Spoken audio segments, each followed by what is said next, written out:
I think the thing that we have to make sure is it has to make them more productive. And the question is them, who? The surgeon, the practice. They've got to be more productive or nobody's going to pay for this. Because it sounds great in nature that they're going to have more knowledge, more accessibility to knowledge, et cetera, but it better turn into something that's productive for whoever is owning that center, because there's cost to that. So I think number one is, can we make you more productive?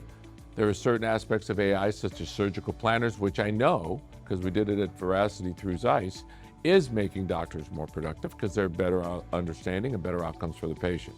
But on an aggregate basis, we've got to make it more productive. But the one thing that I talked about, listening to some of the people on the panel, where I believe AI can be the greatest for us in ophthalmology is using it for research.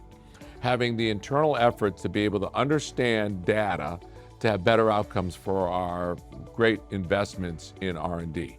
Because if you really look at R&D on an aggregate basis across all specialties, the actual ROI is quite poor. The amount of money that we spend and the actual outcomes is very low. In fact, most shareholders would sit there and go, I'm not investing in companies that have large expenditures of R&D. And it's probably a fair comment. Why is that? Well, because we're kind of shooting sometimes in the dark.